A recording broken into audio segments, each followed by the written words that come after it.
Ну что, дорогие друзья, мы продолжаем наше доброе утро, и у меня в студии гость Муков Мурат, заместитель руководителя ОП АНО Алашара. Мурат, доброе утро. Доброе утро. Мурат, позвали мы вас, собственно, не просто так. На этой неделе в понедельник, 21 мая, день окончания русско-кавказской войны. И в этой связи было мероприятие, которое проходило у нас в городе, это было шествие. Я, насколько знаю, организация Алашара, ну и лично вы, да, вы занимались этим мероприятием. Ну, для начала хотелось бы, наверное, все-таки узнать, как прошло мероприятие, вот со стороны человека, который имеет непосредственное отношение к этому, довольным мероприятием, что происходило, так вкратце расскажите нашим зрителям, кто не знает. Ну, если вкратце, то ежегодно с 2014 года мы проводим это мероприятие, в принципе, День памяти жертв Кавказской войны, мы его так в нашей программе называем.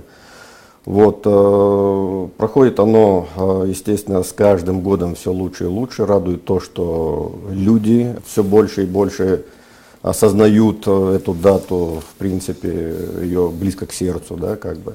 Потому что никого она, в принципе, не прошла. Можно любой народ в Карачаево-Черкесии, любую фамилию взять. Я думаю, что всех эта война, как бы, эта трагедия, скажем так, коснулась. Вот.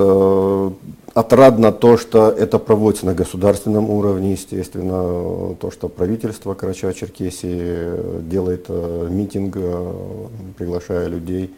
Вот. И как бы это вот не просто инициатива каких-то общественных организаций там, или же народа спонтанно, а это уже на республиканском уровне. То есть вот это очень радует, как бы. И с каждым годом, естественно, народу становится больше и больше и больше и больше. А сколько участвовало в Черкесске в мероприятии? Есть какая-то там тенденция к увеличению количества людей с прошлым годом, позапрошлым?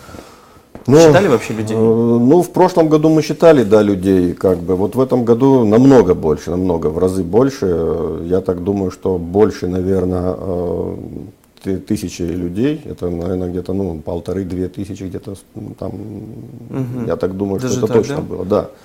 И разных национальностей-то люди были. Там были и нагайцы, там были и русские, там были черкесы, там были абазины, там были карачаевцы. То есть практически школы были, учителя были, были общественные организации, активисты из сел приезжали, главы сел были активисты сел, скажем так, вот с каждых разных сел, потому что я вот видел не только с абазинских сел, но и со многих других, вот черкесских сел, карачаевских сел были люди, те, которые не проживают в городе. То есть этот день, этот памятник, он как бы уже потихоньку становится народным и становится вот каким-то центровым, откуда вот со всех регионов Карачаево-Черкесии приезжают и вот там как раз таки присутствуют на митинге люди. Меня всегда интересовал вопрос, я не очень, к сожалению, хорошо знаю историю там, этой войны и предпосылки, и кто участвовал.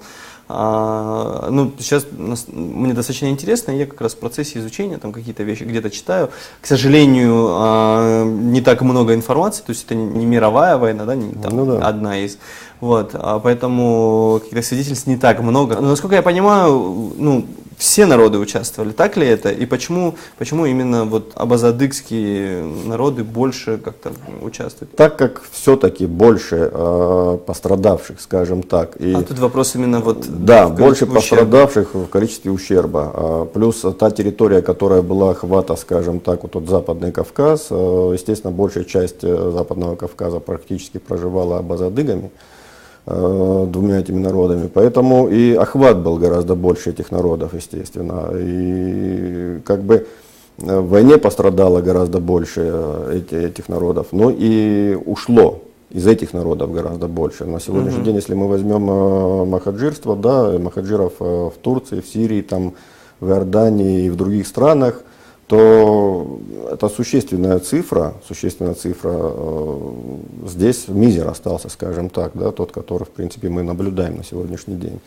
Вот. А так она коснулась всех, естественно, всех народов, которые проживают не только на Западном, на Северном Кавказе, но это Южный Кавказ, естественно, это Абхазию частично, если взять, она не менее пострадала.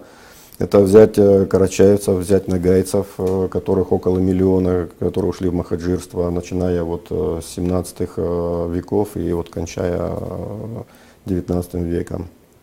То есть это карачаевцы, те же самые черкесы, абазины.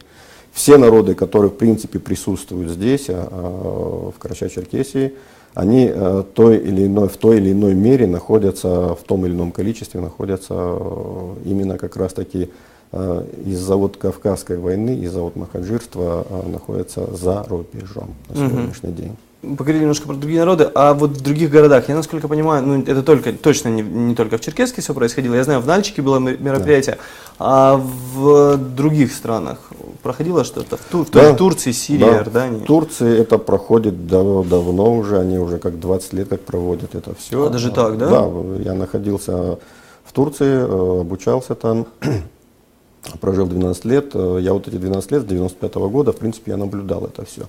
Есть место Кефкен, так он называется, на Черном море, это недалеко от Стамбула, где-то 2 часа примерно езды. Там первые абхазы, которые выселились как раз таки из Абхазии и сошли на берег вот в этом месте. Долгое время они там в пещерах жили, эти пещеры до сих пор там есть их тамги на скалах выдолблены. Вот, могилы остались также, естественно, после этого их переселили в другие места, но первое место проживания это было там. И все абазы, адыги, в том числе и другие карачаевцы, осетины и так далее, потому что все, проживая там, они на себе это чувствуют, потому что их выселяли, их, в принципе, они там оказались. И это вот прям вот как, я не знаю, трагедия для них, она больше, чем для нас, наверное. Мы ее не ощущаем, потому что мы на родине остались, а они ее больше гораздо ощущают.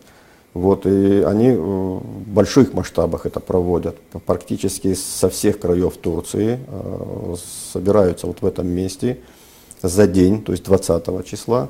Ночь проводят там, песни, стихи на эту тему, рассказы и так далее у костров. И потом официальное мероприятие 21-го, естественно, с тем, что цветы, венки они бросают в море, естественно, потому что очень много людей не доехало, очень много людей погибло, утонуло в море.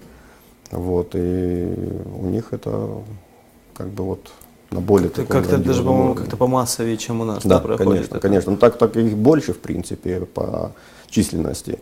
Но у них это вот более массово это все проводится, так как они вот, скажем, это потомки тех махаджиров, которые выселялись. Серьезная такая тема. На самом деле вопросов очень много. К сожалению, формат нашей передачи не позволяет мне всех их задать. Мурат, у нас есть такая традиция. Гости, которые к нам приходят в передачу, они желают доброго утра нашим телезрителям. Я попрошу присоединиться и сказать пару приятных слов всем тем, кто нас смотрит. Доброе утро всем. Счастья вам, здоровья, всего-всего самого-самого наилучшего, все, что вы себе пожелаете. Дай Бог, дай Аллах, чтобы у вас сбылись все ваши мечты, чтобы жили все под мирным небом, чтобы не было такой трагедии, о которой мы сегодня вот говорили, чтобы ни дети ваши, ни внуки этого не ощущали, не видели, не слышали. Спасибо большое, Мурат. Ну что, дорогие друзья, а мы продолжаем наше доброе утро.